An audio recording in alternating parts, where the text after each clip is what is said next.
Ang BGC ay one of the modern, world-class na financial at lifestyle district dito sa Philippines. Napakaganda ng vibe at itsura dito. Ang BGC ay kabaliktaran na nakikita nyo sa ibang lugar. Dito ay pedestrian friendly, malapad ang mga bangketa, maraming park. So dito wala kayong makikita mga spaghetti wires dahil nasa underground utilities. Hindi mo makikita yung mga laylay ng mga kable kuryente at wala mga illegal parking dito. Alright, so magandang hapon. Nandito na tayo ngayon sa BGC in Taguig. Ito po yung 7th Avenue. So itong BGC Urban or Bonifacio Global City, ito yung modern master plan urban district dito sa Taguig in Metro Manila. So ito yung one of the country's premier central business and lifestyle. Kung saan dito nagtatrabaho ka, tumitira, at saka ito mga leisure blend seamlessly. Yun. Isa sa maganda dito sa BGC, madali mo malaman yung streets. Yan, napakalaki oh. Bawat intersection meron. Yan, saka ganitong oras mga alas 5, marami mga nagja-jogging. Maganda ito kabayan, bukod sa marami itong mga naglalaki ang building, meron din dito mga open space tulad yan, no? May mga park kung saan pwede kayo mag-unwind, mag-relax. Magkano kayong rate ng mga condo ngayon dito, no? Mahal yung kabayan. Kasi, so diretso tayo dito, punta tayo ng BGC High Street. Open commercial area nila.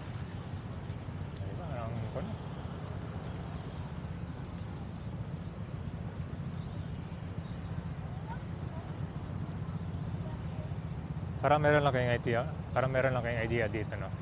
Itong BGC Taguig. Walang kon dito, mga spaghetti wires. So yung mga salapat-salapat yan ng wiring. Ang gandang tignan, no, kapag walang mga ganyan. Napaka-organized na kalsada dito.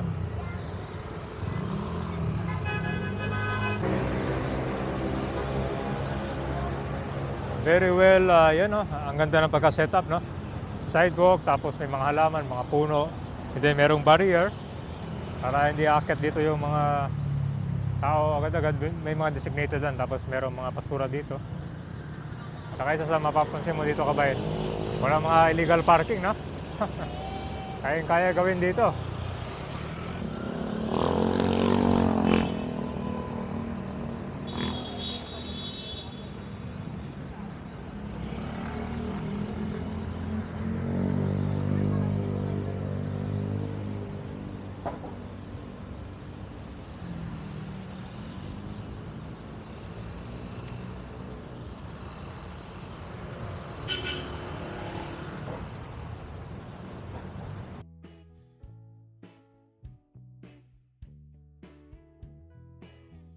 Ang laki naman itong BGC, nasa 240 hectare mixed-use central business district na develop dito sa former Fort Bonifacio military base dati to. Hindi mo akalain noon, noong mga panahon na yun, nagde-develop na to dito. Talagang hindi mo expect na ganito mangyayari 20 to 30 years from now. Ganun yan eh, pag nakita ng mga investor na kunting maganda yung location at saka nagbo-boom, sabay-sabay din yan, no?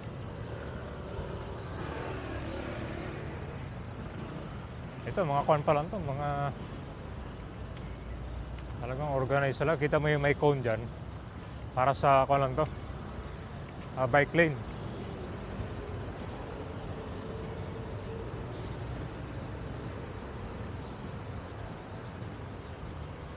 So ang BGC nakakompose to ng mga highly urbanized area na napag-attract ng mga professionals, students, residents, and tourists alike. So naka-design talaga dito na walkable and well-organized dahil meron ito mga wide areas of sidewalk, mga kalsada, may mga green space, and modern infrastructure. Yung mga parking dito, tingin mo na kayo sa Google Map, no, para hindi kayo maligaw, no. May mga parkingan dito na para sa 4 wheels lang. Meron naman dito para sa mga motor. Ito, green space na naman, no. Dami kayo, nauso dito yung mga electric bike. Alam mo yun, pag wala kang bike, pwede kang mag-rent. Kasi kung ikutin mo tong BGC, napakalaki. Nasa 28th Street, corner 7th Avenue na tayo.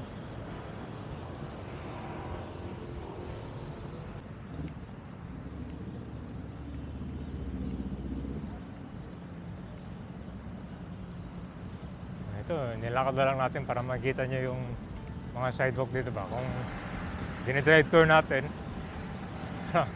puro mga sakyan makikita nyo. So kung pagdating naman sa business economy, ito yung major financial business hub. Nandito yung Philippine Stock Exchange at mga multinational and local corporation. Nakikita mo yung naglalaki ang mga building dyan. Yan po yung mga modern skyscraper and mixed-use towers.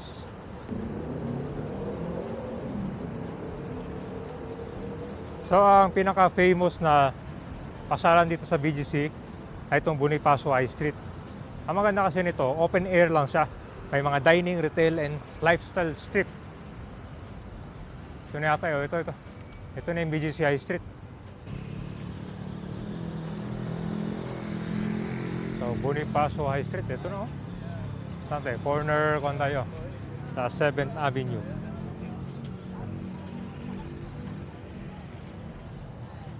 Tara guys. So, ang Bonifacio High Street, ang commonly tawag nila dito, kanyan High Street. Ito yung one of the most iconic dito sa BGC. Kung saan ito yung talaga. Hindi pwedeng hindi mo mapupuntahan, lalo na mga turista, mga foreigner. Ito yung top talaga na pasaran sa BGC na talagang pinupuntahan nila. Open air lang kasi siya, no? Naglalakad ka lang, makapasal ka na, no?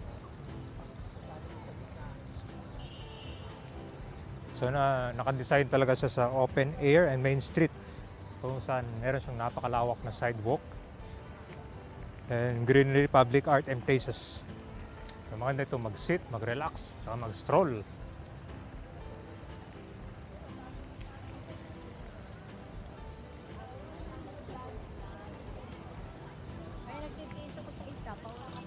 Gano'n kahabang itong High Street, no?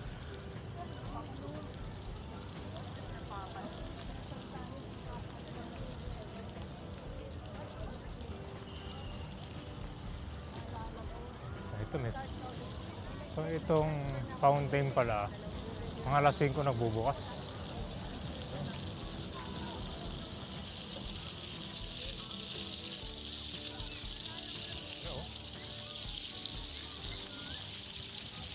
So kung maglalakad kayo dito guys, maraming mga dito, retail store and boutiques. Meron dito mga international brands and fashion outlets. Lalo na sa mga shops na merong mga beauty tech, sports, lifestyle, meron din mga gadgets. So mainly dito sa area na itong gitna, talaga siya open space talaga. Para sa yung mga anak na yun, mga masal dito. Ngayon ko lang kung may playground dito. Tinahan dito, pero ka meron dun.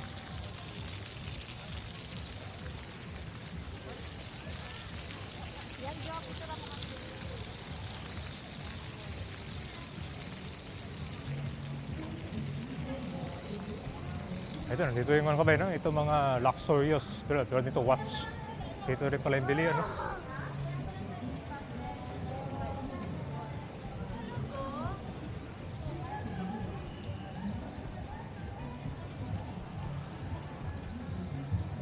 Kapag merong mga events kabay, may mga showroom din dito sa gitna.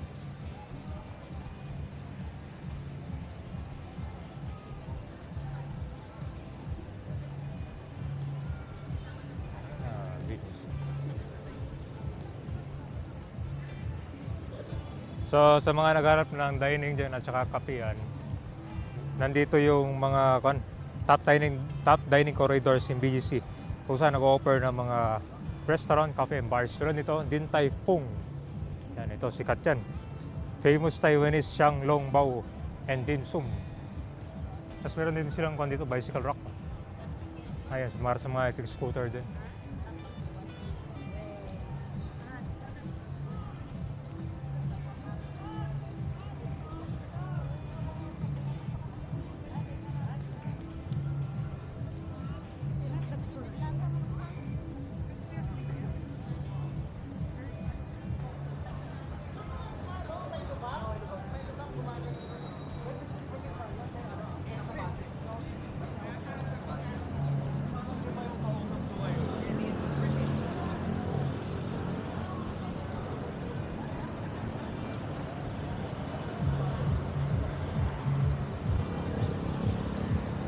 guys, patawid sa kabila.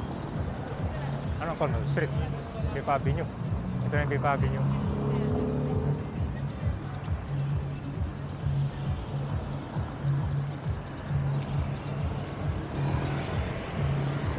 Bonifacio High Street. Talagang lawak ng bangketa dito ah.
Kilala, alam na po nila nung